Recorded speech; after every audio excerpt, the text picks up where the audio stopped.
Hello dears. അപ്പം ഞാൻ ഇന്നലെ പറഞ്ഞ നമ്മുടെ ബീച്ചിൽ പോയതിന് ശേഷം ആശ്രാമത്ത് പോയിട്ടുള്ള എക്സ്പോ ആണ് കേട്ടോ ഇത്. ഇഷ്ടംപോലെ എക്സോട്ടിക് ബേർഡ്സും അതുപോലെ കുറേ പെറ്റ്സും അങ്ങനെയുള്ള സംഭവങ്ങളൊക്കെ ആയിരുന്നു കൂടുതലും. അപ്പം ഇങ്ങനെ അത്രയും അടുത്ത് ഇങ്ങനെ കിളികളെയൊക്കെ കാണുന്നത് വളരെ കുറവല്ലേ. നമ്മളിവിടെ കാക്കയും മൈനയും അല്ലെങ്കിൽ അങ്ങേ അറ്റം പോയ മരം കൊത്തി, വേറൊന്നും അങ്ങനെ നമ്മൾ കാണാറില്ല. പിന്നെ ചില കിളികളൊക്കെ രാവിലെ 6 മണിക്കൊക്കെ എഴുന്നേച്ച് കഴിഞ്ഞാൽ ചില ദിവസങ്ങളിൽ ഞാൻ കണ്ടിട്ടുണ്ട്. പക്ഷേ ആ ഒരു സമയത്തൊന്നും എഴുന്നേക്കാത്തതുകൊണ്ട് തന്നെ അങ്ങനെ കാണക്കം ഇല്ലല്ലോ. അപ്പോൾ ഇതിനെയൊക്കെ അടുത്ത് കണ്ടപ്പോൾ എസ്എമ്മിക്ക് ഭയങ്കര ഭയങ്കര ഹാപ്പി ആയിരുന്നു. അപ്പം ഇതിനെല്ലാം കിളി അല്ലെങ്കിൽ കാക്കയെന്ന് തന്നെയാണ് വിളിക്കുന്നത്. കളറുള്ള കിളി എന്നാണ് പറയുന്നത് കേട്ടോ. ഇതിനെല്ലാം പിടിക്കുന്നതും അതിനൊക്കെ എന്തോ ഉണ്ട്, പാപ്പം ഉണ്ടോ അതോ വെള്ളം കുടിക്കുന്നുണ്ടോ എന്നൊക്കെയാണ് എൻ്റെ അടുത്ത് ഇങ്ങനെ ചോദിക്കുക. വാപ്പുൻ്റെ അടുത്ത് ചോദിക്കുക, വാപ്പു ഇവന് പാപ്പം ഉണ്ടോ തിന്നാൻ. അപ്പോൾ ഈ വായിക്ക കാണിച്ചു കൊടുത്ത് താഴെയെല്ലാം ഫുഡൊക്കെ ഇട്ടിട്ടുണ്ട് എന്ന് പറഞ്ഞിട്ട്. അപ്പോൾ യസ്മീൻ നെജ്മൽ പിന്നെ കിളികളൊക്കെ അങ്ങനെ നന്നായിട്ട് അത്യാവശ്യമൊക്കെ കണ്ടിട്ടുള്ളതുകൊണ്ട് എക്സ്പോയ്ക്കൊക്കെ ഇഷ്ടംപോലെ പോയിട്ടുള്ളതുകൊണ്ട് ഡൽഹിയിലും ഹൈദരാബാദിലും ഒക്കെ താമസിക്കുന്ന സമയത്ത് ഇഷ്ടംപോലെ സൂയിലും കാര്യങ്ങളിലൊക്കെ നെജ്മൽ പോയിട്ടുള്ളൂ. നെജ്മലിന് അത്ര വലിയൊരു എക്സൈറ്റ്മെൻ്റ് ഇല്ല. അപ്പോൾ ഇവിടെ ഞങ്ങൾ പ്രധാനമായിട്ടും വന്നതെന്ന് പറഞ്ഞാൽ ഇവിടെ 360 ആംഗിളിലുള്ള ഈഗ്ലു വിഷൻ, അതായത് ഒരു ഡോമിനകത്തുള്ള സംഭവങ്ങളൊക്കെ കാണാൻ വേണ്ടിയിട്ടാണ്. എലിക്കുഞ്ഞുങ്ങളൊക്കെ ഉണ്ടായിരുന്നു കേട്ടോ, ഇവിടെ പാമ്പൊക്കെ ഉണ്ടായിരുന്നു കേട്ടോ. പാമ്പ് മറ്റേ മുള്ളം പന്നിയൊക്കെ ഉണ്ടായിരുന്നു. പിന്നെ ഇഷ്ടംപോലെ ഫിഷും സംഭവങ്ങളൊക്കെ ഉണ്ടായിരുന്നു. അപ്പം ഞങ്ങൾ ഈഗ്ലു വിഷൻ കാണാൻ വേണ്ടിയിട്ടാണ് മെയിൻലി ഇവിടെ വന്നത് കേട്ടോ. അപ്പം അതിന് സെയിം ഒരു ടിക്കറ്റ് തന്നെയാണ്, 100 റുപ്പീസാണ് ഒരാൾക്ക്. 5 വയസ്സിന് മേലോട്ടുള്ള കുട്ടികൾക്കും ടിക്കറ്റുണ്ട്. അപ്പം ഞങ്ങൾ ഈ ഒരു സംഭവങ്ങളെല്ലാം കണ്ടതിന് ശേഷം പിന്നെ നേരെ ഡോമിൻ്റെ ഫ്രണ്ടിൽ ചെന്നൊരു 10-15 മിനിറ്റ് ഒന്ന് വെയിറ്റ് ചെയ്യേണ്ടി വന്നു. ഇതാണ് കേട്ടോ ആ ഡോം. ഈഗ്ലൂ പോലെ തന്നെ ഇരിക്കുവാണ്.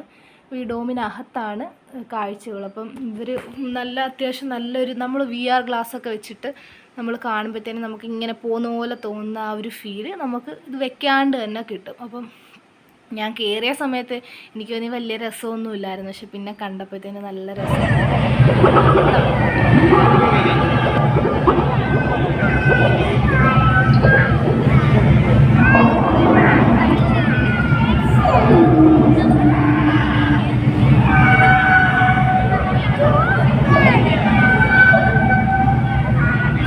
യൂട്യൂബിൽ കേൾക്കണം.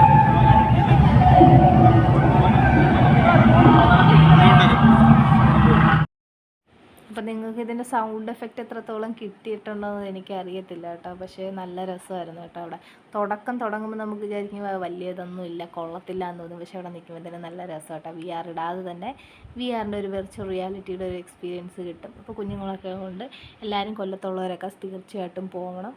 അത്യാവശ്യം വലിയ റേറ്റൊക്കെ കമ്മി ആയതുകൊണ്ട് നമുക്ക് വലിയൊരു ബേർഡനായിട്ട് തോന്നത്തതുമില്ല. അപ്പം നല്ലൊരു സൺഡേ എല്ലാവർക്കും ആശംസിക്കുന്നു. അപ്പോൾ ഇന്നലെ സ്വന്തം വീടുകളിലോട്ട് പോയി എല്ലാവരും തീർച്ചയായിട്ടും കമൻ്റ് അടിക്കുക. കാരണം ഇന്നലെ ഞാനിത് കഴിഞ്ഞിട്ട് നേരെ വീട്ടിലോട്ടാട്ടോ പോയത്. 6:30 ആയപ്പോഴത്തേന് വീട്ടിലോട്ട് പോയി.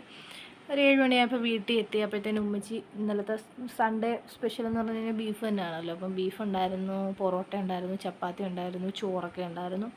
ഞങ്ങൾ അവിടെ നിന്ന് ഫുഡൊക്കെ കഴിച്ചിട്ടാണ് ഞങ്ങളെ വീട്ടിൽ വന്നത്. അപ്പോൾ ഇതാണ് എൻ്റെ വീട് കേട്ടോ. വീട്ടിൽ ചെന്ന ഉടനെ എസ്മീൻ നെജിക്കുട്ടനും ഡ്രസ്സൊക്കെ ഒന്ന് ചേഞ്ച് ചെയ്ത് ഒന്ന് ഫ്രഷപ്പ് ആയതിനു ശേഷം നേരെ പോയി ഫുഡൊക്കെ കഴിച്ചു. വാപ്പായാണ് ഫുഡൊക്കെ കൊടുത്തത്. രണ്ടുപേരും ഫുഡൊക്കെ കഴിച്ച് വയറൊക്കെ വീർപ്പിച്ചിട്ടാണ് രണ്ടുപേരും വിട്ടത്. ഇപ്പം കുഞ്ഞിൻ്റെ വയറൊട്ടി കിടക്കുന്ന എന്താടിയെന്നും പറഞ്ഞ് ഉമ്മാരേന്ന് കുറേ വഴക്കും കേട്ടു എനിക്ക്.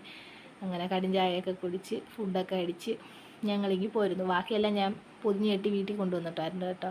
കാരണം പിറ്റേ ദിവസത്തേക്ക് ചൂടാക്കി എടുത്തുകൊണ്ട് എൻ്റെ ജോലി കുറച്ച് കുറവായിരുന്നു. അപ്പോൾ ഇന്നലെ സ്വന്തം വീടുകളിൽ പോയി പൊതിയുമായിട്ട് തിരിച്ചു വന്ന എല്ലാവരും തീർച്ചയായിട്ടും കമൻറ്റ് ചെയ്യണം. അപ്പോൾ ഞങ്ങളെ സപ്പോർട്ട് ചെയ്യുക, നമ്മുടെ ചാനൽ സബ്സ്ക്രൈബ് ചെയ്യുക, ഷെയർ ചെയ്യുക, കമൻറ്റ് ചെയ്യുക, ആൾക്കാർക്കൊക്കെ അയച്ചു കൊടുത്തിട്ട് സജസ്റ്റ് ചെയ്യുക. അപ്പോൾ നിങ്ങൾ സപ്പോർട്ട് ചെയ്യുന്നതനുസരിച്ച് നമ്മുടെ കൂടുതൽ വീഡിയോസ് നിങ്ങൾക്ക് കാണാനും നമുക്കിടാനും ഒരു പ്രചോദനമായിക്കൊണ്ടിരിക്കും. ഞാൻ സംസാരിച്ച് കാട് കയറുന്നു. അപ്പോൾ ബൈ ഡിയേഴ്സ്.